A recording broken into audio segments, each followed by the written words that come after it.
And welcome into our second edition of Nick at Night. I am Nicole Allshouse, joined by Hoover's mayor, Mr. Nick Derzis. Good evening to you. Thank you. Great to be here. I always catch him after he has worked all day long. We shoot these in the evening. Thank you for taking time, first of all. No, we love doing these, and as we said after the election, we're going to continue doing them at least once a month, and here we are. That's what I was going to say. Yeah. So these, if you are new here, just so you know, these are designed for you, the residents of Hoover, so you can stay informed, knowing what's going on in your community, what's happening in your neighborhood, and most important, how your dollars are being spent and how Hoover can positively impact your family. So all of that we cover in this series, Nick at Night. We bring them to our viewers the first Monday of each month. So we got a special guest. It's just us tonight, but next month I know we got somebody special. We do, but tune in. Tune in is all I can tell you. So yeah, it's tight-lipped. We can't tell you, but it's a special guest. Special guest. So sir, you've been so busy. Let's get into Montgomery. That's what everybody's talking about right now. Okay. Yeah. Montgomery. We took a trip to Montgomery. We met with all of our House leaders, the delegation. We want them to know what we're about. We sat down with Senator Wagner. We sat down with David Faulkner, Lee Halsey, Mike Shaw, Honorable Mooney. Really everybody that has anything to do with our city, and including the chairman of the General Fund Committee, Rex Reynolds, who's a good friend. He, like me, was a police chief and later the public safety director of Huntsville, Alabama. He understands the demands on cities and what it takes for public safety, and it was a great meeting. I was going to say, it was a busy meeting. What are some of the things, or can you tell us, that you guys discussed and went over? Well, number one, I want to say that they heard from me. I wanted them to know that we were moving forward. Yes. We talked about all the things that we were trying to get done. Obviously, face-to-face to be is the best way. Telephone calls are one thing, but let's do face-to-face.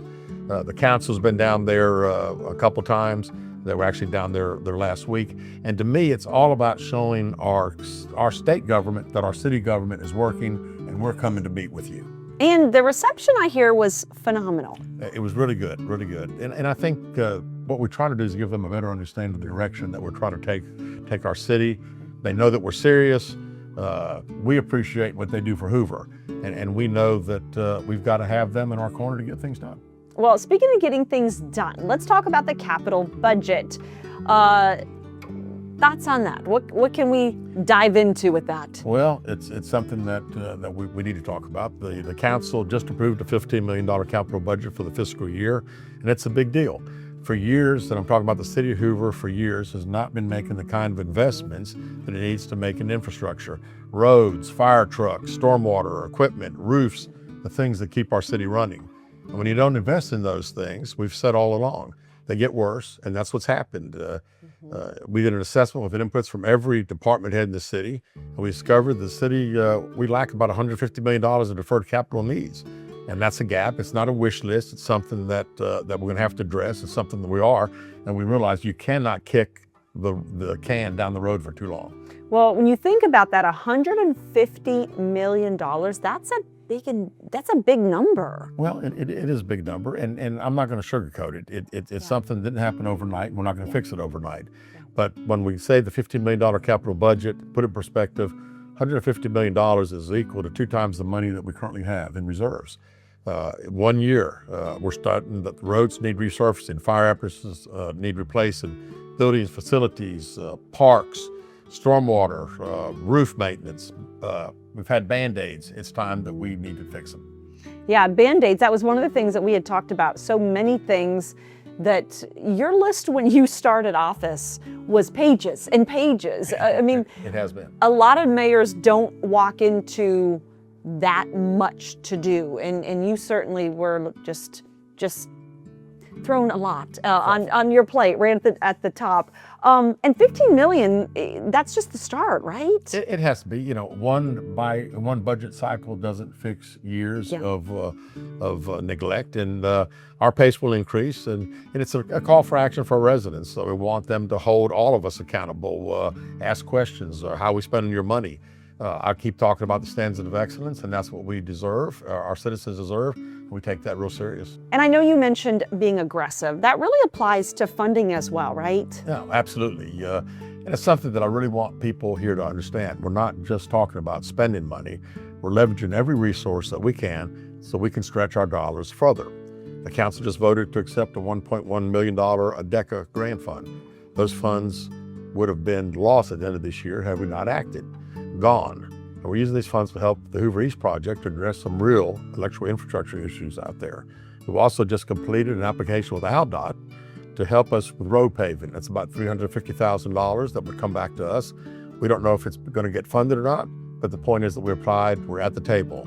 The 31 drainage project is ongoing right now.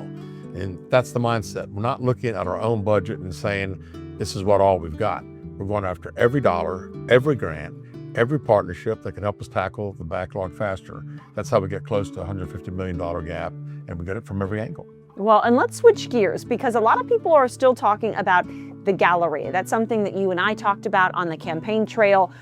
What are we making as far as progress on that, and what updates do you have for the residents of Hoover? Sure. I feel like we're making a lot of progress. I'm very, very positive about it. We met actually with the ownership group of the Riverchase Galleria recently, and to me, it is a very, very big deal for us. It's taken several months actually to get a face-to-face meeting with them. It's the first time that we know that the city sat down with them in several years. And think about it, the largest commercial property that we have in our city, the most recognizable property in the state of Alabama, and the city hasn't talked to them in years. And that's not how we operate. You don't sit back, you don't wait for things to happen. You don't wait for them to come to you. You've got to go after them. You got to look at them eye to eye across the table, make sure they know that we're serious, and we know what this property can become. So you may not be able to answer this, but I'm going to ask anyway. Can you That's what you get when you have a reporter of 30 years asking you questions. Can you tell us what was discussed, or at least give us an overview of some of the topics? Well, yeah, I don't want to go into any specifics, but I can tell you that the energy was right. We were excited, they were excited. The conversation I thought was very productive, and without a doubt that they know that the city of Hoover, this administration, city council, we're engaged, serious, we're ready to partner. We're ready to make this property turn around. We know that the ownership is complicated. We need people to have patience. But every week, either myself, part of our team, we're meeting with somebody, we're talking to people, we're very optimistic too that something positive will happen. I can promise you that. Well, and it's part of Hoover's identity, right? It's not just a storefront or a mall. No, it is. It's something that really, it's something when you talk about Hoover, people think about the Galleria. It's pretty much the first thing that they think about. And we're going to make it happen. Well, speaking of making it happen, I think the theme has always been hustle. Whether it be from the first day you started on the campaign trail to now a couple of months in office, more than a couple, right? Yeah, it's about almost 100 days now. Yeah, 100 days. Yep. So hustle, hustle, hustle Yep. is the theme. It is. Does that continue in everything and the momentum that you have? Absolutely. It's exactly what we did in Montgomery. Positive dialogue now about the Galleria, the capital budget, the grants. None of that happens if you're sitting behind a desk. You got to get out there. You've got to show up. You've got to make sure people understand that you're very serious about what we're doing. And that's what this administration's about. That's what we ran on. We said, we're going to make things happen. We're going to make Hoover better. We're going to make Hoover again, as I said that first day on the campaign. And speaking of making Hoover again, we always were transparent with you. We answered all the questions. Mayor did. So now this one comes from Amy. Okay. She's in Inverness, and she wants to know, City Council, what are their thoughts? Are they on board with everything that you're doing and the work that you're putting in? No, I'll say, Amy, thank you for the question. It's a great one. And the answer positively is yes. The council has been incredible. We've had a great relationship. They voted unanimously to pass the $15 million capital budget. They accepted the $1.1 million DECA grant funds. As I mentioned earlier, they were in Montgomery last week with the legislatures. And that's not a council that's sitting on the sidelines. It's a council that's working like I am. I want people to understand, none of what we're doing works without our council. I can set the vision. I can go to Montgomery. I can meet with the property owners. The council is the one that votes. They have to approve the budget. They have to show up, and they are. We ran on making Hoover again. And this council is right there with me, thank goodness. I'm proud of the work that they're doing. And I think the residents should be too. And look forward to next month's, we have We've got the guest. A special guest. so A that's special gonna be a guest. good one. Well, and that's the thing. It's just a little teaser, right? Because we can't ruin it and tell you who it is. You're going to have to tune in to watch that. But again, we air these episodes the first Monday of every single month. And the mayor sets his time aside. He could be home, but he's spending this time with you because he thinks it's important to be transparent, to keep you guys up to date about what's going on. And then we post these so they can go back if they've got questions and look at them. And speaking of questions, keep your questions coming to us so we can make sure to have the mayor answer them each and every time. So we appreciate you this evening. Thank you, and look forward to seeing everybody next month. That's right. Tune in every time for Nick at Night.